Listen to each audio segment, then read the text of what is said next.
मेरे अजीज हमवतनों, आज मैं आपसे एक निहायत संगीन और दर्दनाक हकीकत बयान करने जा रहा हूं। भारत के साथ जारी जंग में हम पीछे हट रहे हैं। हमारी अफवाज बहादुरी से लड़ रही हैं, लेकिन वसाइल की कमी, सियासी तन्हाई और दुश्मन की ताकत ने हमें मुश्किल में डाल दिया है। अफसोस के साथ कहना पड़ता है कि तुर्की के अलावा कोई मुल्क हमारे साथ नहीं खड़ा हुआ। ना अरब दुनिया, ना चीन, ना ही कोई और ताकतवर ममालिक, सबने हमारी पुकार को नजरअंदाज कर दिया है। मेरा दिल बहुत बोझल है जब मैं कहता हूं कि अगर यही हालात रहे तो जल्द पाकिस्तान दुश्मन के कब्जे में जा सकता है। हमारी सरजमीन, हमारी खुदमुख्तारी, हमारे ख्वाब, सब कुछ खतरे में है। मैं अपने तमाम हमवतन से दरख्वास्त करता हूं, ये वक्त मायूसी का नहीं है, ये वक्त है अपने आखिरी पाकिस्तान को बचाने का। जय हिंद, नमस्कार। आज एक बहुत महत्वपूर्ण बात मैं आप सबों से करना चाहता हूं, तो कृपया मेरी बातों को आप पूरा सुने और उसके बाद आप बताइए कि ये सही है या गलत है। भारत और पाकिस्तान के बीच युद्ध चल रहा था और इसी दरमियान सीज फायर हो गया, यानी कि युद्ध विराम हो गया। बहुत दुख हुआ इस सुन करके कि अभी अभी भारत ने शुरुआत किया था इस पाकिस्तान को सबक सिखाने का, जो कि एक कुत्ते का पूंछ जैसा है, कितना हो उसमें घी मलो लेकिन वो सीधा नहीं होता है। उसी तरह ये पाकिस्तान कितना बार आप माफ़ कीजिएगा फिर भी सीधा नहीं होगा। तो मैं ये कहना चाहता हूँ कि आप लोग जो कमेंट में बताइए कि ये युद्ध विराम करके ठीक हुआ या गलत हुआ, क्योंकि ये एक अच्छा मौका था हम लोगों के पास कि पीओके हम लोगों का वापस मिल जाता और इस के पोंछ को सबक सिखाया जा सकता, क्योंकि सबक सिखाना जरूरी था।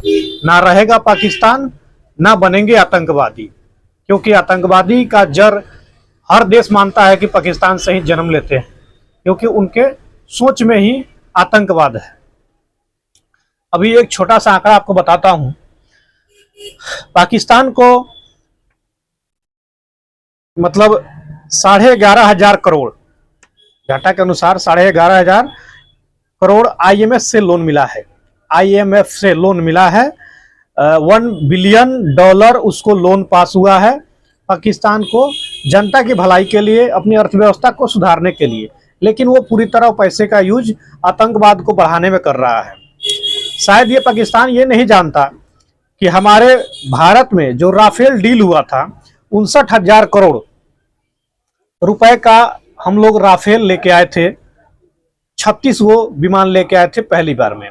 59,000 करोड़, यानी एक राफेल का दाम है 1638,000 करोड़। 1638,000 करोड़ रुपए का मेरा एक राफेल विमान है। और पाकिस्तान, तुम 11,500 करोड़ पैसे लेकर के और गुमान दिखाते हो। तुमको लोन मिला तो खुश हो रहे हो, और 59,000 करोड़ रुपए का हम लोग केवल 36 को विमान ला के रखे हैं, तो हमें कितना गुमान होना चाहिए। फिर भी हम लोग शांत है, क्योंकि ये हमारी समझदारी है। इसके अलावा हम आपको बताते हैं, 2017 में मोदी जी ने एक और डील किया था रसिया के साथ, जिसमें अमेरिका गुस्सा हो गया था। वो नहीं चाहता था कि हम लोगों के पास S-400 आए।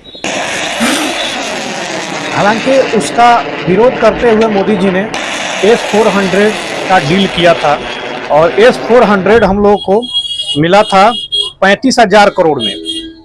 35,000 करोड़ रुपए का S-400 हम लोग सेना पर तैनात किए थे सीमा पर, जिससे आज भारत में कुछ नहीं हुआ, सब कुछ शांति से है और पाकिस्तान का धज्जिया उड़ गया। इसी S-400 का देन है कि इंडिया में सभी लोग सुरक्षित है। ये S-400 एक एयर डिफेंस सिस्टम होता है, जो कि हवा से आने वाले विमान, रॉकेट, मिसाइल, ड्रोन, उन सभी को हवा में ही मार गिराता है। और उसके बाद फिर से इस युद्ध के शुरू होने के बाद S-500 का भी डील सूत्रों से पता चल रहा है कि हो रहा है रसिया के साथ। S-500 का कीमत है $2.5 बिलियन। पाकिस्तान, तुम सोच भी नहीं सकते, 11,500 करोड़ रुपया खाने के लिए घट रहा है, तो IMF के पास जाकर के भीख मांग रहे हो, अमेरिका के पास भीख मांग रहे हो, फिर भी बड़ा मुश्किल से मिला 11,500 करोड़। और $2.5 बिलियन भारत S-500 के लिए इस्तेमाल कर रहा है। S-500 सोचिए, यानी कि इसको लाने से जहां भी ये सिस्टम लगेगा वहां से 500 किलोमीटर तक मारक क्षमता है, वहां तक ये मारकर किसी भी विमान को, किसी भी मिसाइल को गिरा सकता है। ये भारत की सुरक्षा के लिए है। तो इस पर भी जब बहुत जल्दी डील होने वाला है और S-500 भी भारत में आने वाला है, एयर डिफेंस सिस्टम। हालांकि ये बहुत अच्छा मौका था जब हम लोग इस पाकिस्तान का खेल खत्म कर देते, 5 टुकड़ा कर देते। उधर बलूचिस्तान लेने के लिए तैयार है, पंजाब प्रांत अलग, तो ऐसे ऐसे करके पीओके हम लोग में आ जाता, तो 5 टुकड़ा यानी 5 अलग अलग देश हो जाते, पाकिस्तान का नाम खत्म हो जाता। और नाम खत्म हो जाता तो चीन भी बड़ा मदद करता, वो भी नहीं करता, और ये आतंकवाद वाला सिलसिला लगभग खत्म हो जाता। अब देखिए, फिर भी सरकार ने जो भी फैसला लिया है कुछ सोच समझ करके लिया होगा, देश हित में लिया होगा। हमें सेना और सरकार पर पूरा भरोसा है। आगे जो भी होगा हम लोग देश के साथ में हैं। जय हिंद, जय बिहार।